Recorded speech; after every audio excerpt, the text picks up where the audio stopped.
Amazing! Maria Rita's journey, overcoming challenges, finding family, and spreading hope. The Girl and the Flower. Hello everybody, welcome to our channel Old Stories and Facts. Today I'm going to tell you a story about a religious and very loving girl who liked to help people.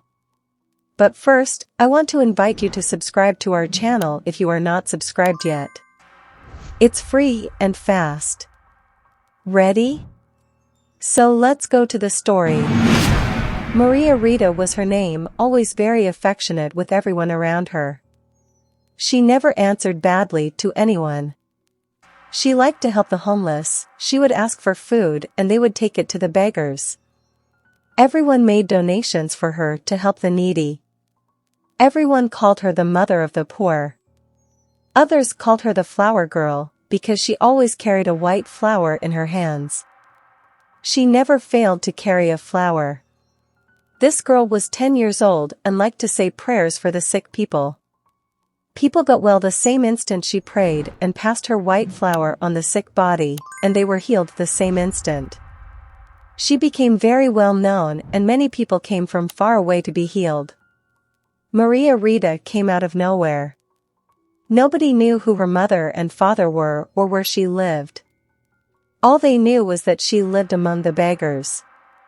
They said that her family came from somewhere else and abandoned her because of the healings that Maria Rita did. Some said it was the demons that did the healing. And for fear of people killing her, her parents abandoned her. The girl with the flower was left on the street in another city. She slept under cardboard boxes and had a blanket that the homeless people gave her. Maria Rita was a happy girl. She liked to sing praises. It sounded like the voice of an angel, so beautiful was her voice. She used to pray at the edge of a stream near the woods in the city where she was abandoned. She would spend hours praying and praising God. Then she would come back and continue her journey, always holding the flower in her hands. When she turned 16, she became a beautiful light brown girl, with eyes as blue as the sky. Living with the homeless was dangerous for her. But one day, walking down the street, she saw an elderly couple sitting on the sidewalk in front of the house where she lived. She saw that the old man was getting up and fell down, he was unable to stand up. She ran, lifted the old man, and took him home. She cleaned the light scratches on Mr. Sebastian's arm.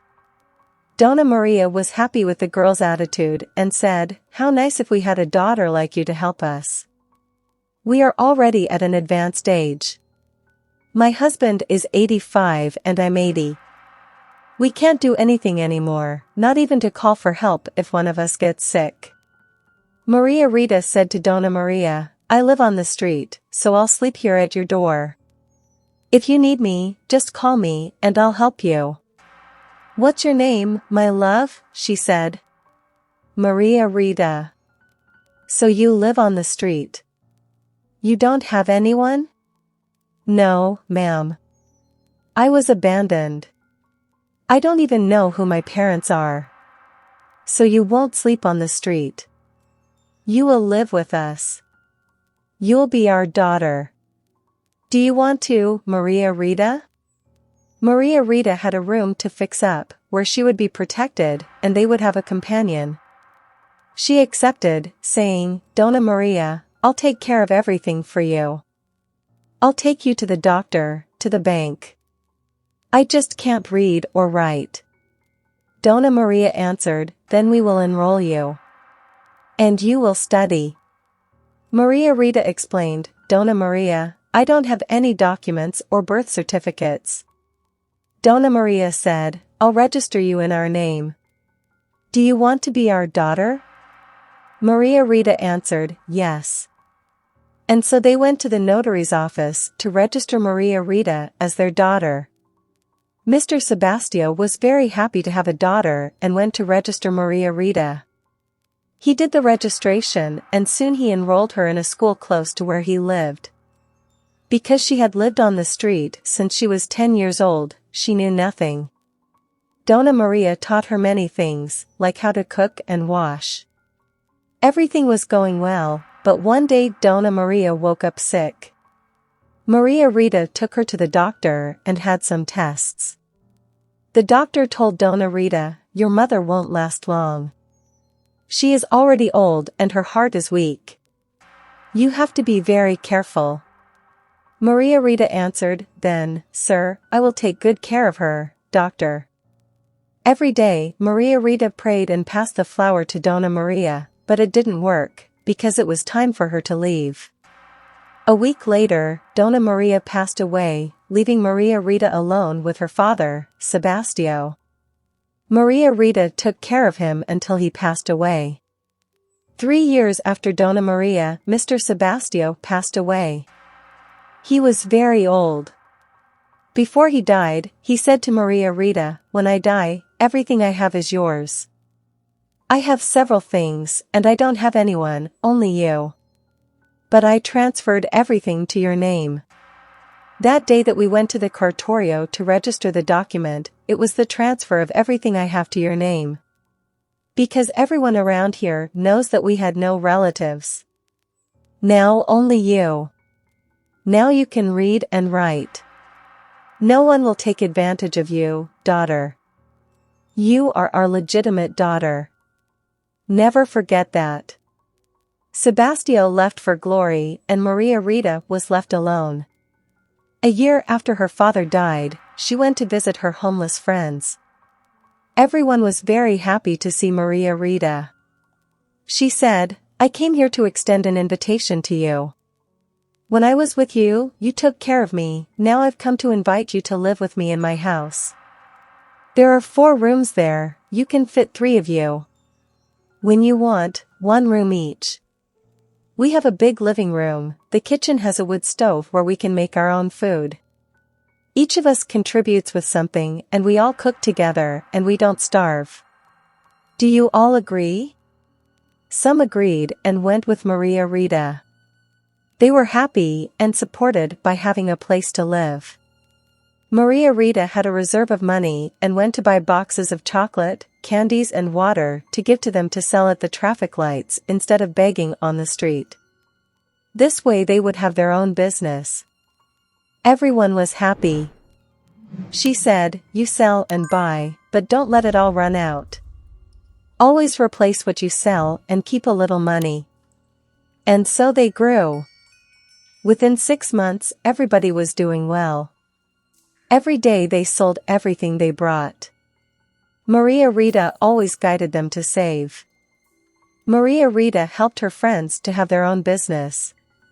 Many other homeless people, seeing them working, also wanted to leave the begging life, but they thought they had no way out.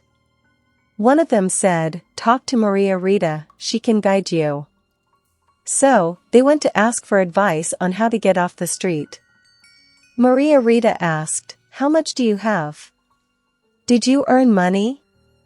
Everyone had a little. Some had enough to buy 2 boxes of chocolate, others had enough for 1. So Maria Rita oriented them.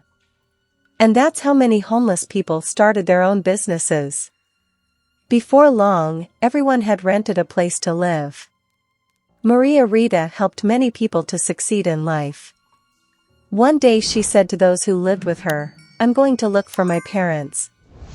I don't know which city they live in, but I'm going to look from city to city until I find them." She took her bag and her flour and went on her way.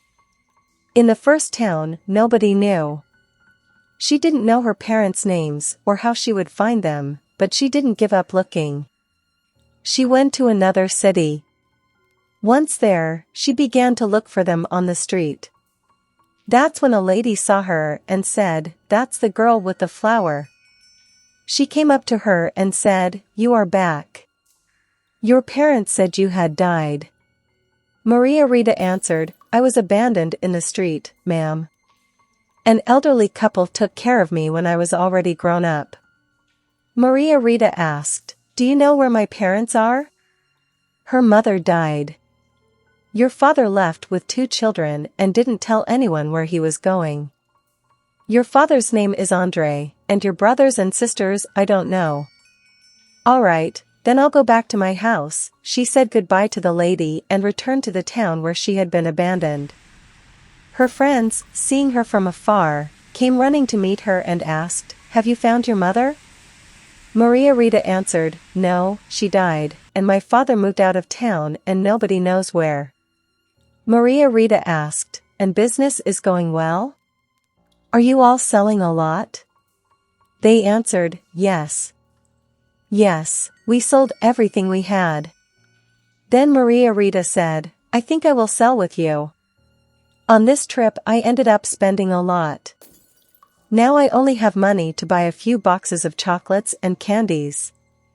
Tomorrow I'll go with you. I'll stay at another traffic light so as not to get in the way of your sales." Maria Rita got on with the job, selling well every day. She opened an account at the bank and every day before closing, she deposited the profits and replenished the stock. The next day, she had more products to sell and returned home very happy, because she had sold well. Singing and rolling, near his house there were 3 men sitting on the sidewalk. When they got closer, the older man asked, "Are you the one who helps the homeless?" Maria Rita answered, "Yes, I help my friends." The older man asked, "Do you have a place for the 3 of us? We came from another city and have no place to stay." Maria Rita said, "Well, I know what it's like to live on the street. I'll find a place for you." Then a friend from the neighborhood came by and said, "Maria Rita, Joanna is sick and very ill. Take her flour and pray for her." Then her father said, "You are my Rita, my daughter, that your mother and I left here to save your life." He ran and hugged Maria Rita, saying, "These are your brothers. Come, children, give your sister a hug. I told you we would find her. Your mother died of grief for having to abandon you." Maria Rita answered, "I know. I went looking for you. A lady told me that my father had gone to another city. That's when I came back. Those who live here are my friends who took care of me when I was a little girl until I was 16. That's when I was walking down the street and I saw an elderly couple here at the door and I helped them up, because they had fallen and couldn't stand up. I helped them and that's when I said, 'I'm going to sleep here at the door, just call.' Then it was the other way around. He said, 'You are going to live with us.' They didn't have anybody. I came before he died, and he registered me as his daughter. He put me through school and helped me a lot, and he left his possessions to me. Now you have come to live with me. I miss my mother, who is no longer with us. I'm going to go and see Joanna." I took the flour and went to pray for Joanna. Soon she was better. I called my friends and introduced my father and brothers. Then I said, "Come, I will make a place in my room for you. Tomorrow I will buy beds and blankets for you." The women went to make dinner and then went to bed. Everyone was very tired after a whole day of work under the hot sun. The next day, Maria Rita got up very early and told her father and brothers, "I'm going to work and then I'll buy the beds for you." Her father asked, "What do you work on?" Maria Rita answered, "We sell candy and water at the traffic lights. So, let's go with you. We need to earn money." Then her father and brothers joined her and went with her. Maria Rita taught her family members how to sell, giving 2 boxes each. They sold and bought more goods. 2 years went by, and her friends were all set. Maria Rita decided it was time to find a home for them. She said, "Now is the time for you to find a home, a house that belongs to you. I will live with my family here.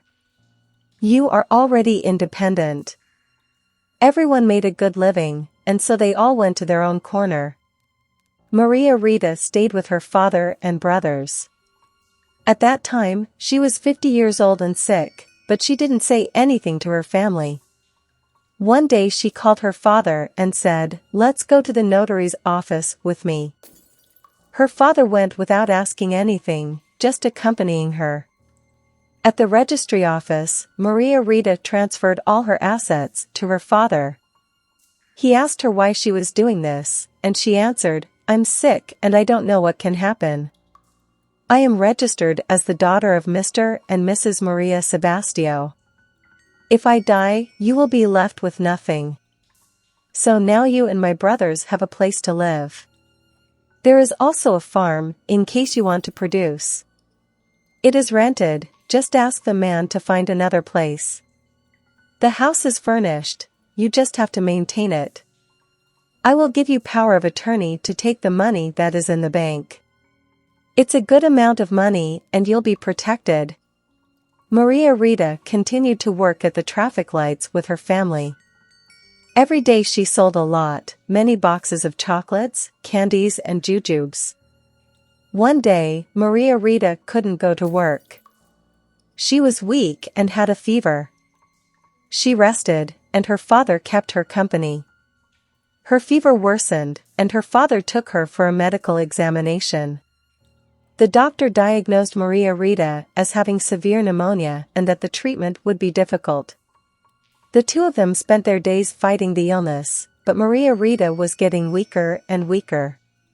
One night she called her father to say goodbye and made one last request. She asked her father to place a flower with a handle on the grave, as if he were planting it, and pour water over it. "Please do this for me," Maria Rita said.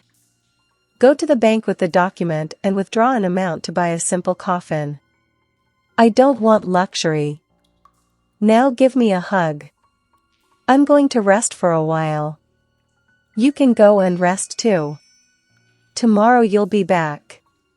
Her father obeyed Maria Rita's request. She turned on her side, and that very night she departed this world. Her father did everything exactly as she asked, sending the rose to Maria Rita's grave. Within a month, the rose bush began to bud and grow. The branches spread and the flowers bloomed, each one more beautiful than the last. They shone as if they were made of light. A very sick woman visited Mary Rita's grave and picked one of these flowers. At that very moment she was healed of her incurable disease. She ran out shouting, "I am healed. I picked the flower and I am healed." Other people suffering from serious illnesses also went to the tomb, took the flowers, and experienced miraculous cures.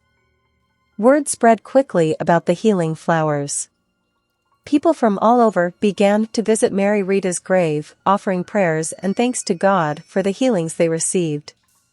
Thus, the story of the girl and the flower became an inspiration to many, who found hope and healing through the power of love and faith. Well, that was today's story. I'd love to know what you thought. Tell me here in the comments and take a moment to subscribe if you haven't already. You don't want to miss any story, do you? So do it now so you don't forget. It's free and fast. See you soon. See you in the next story.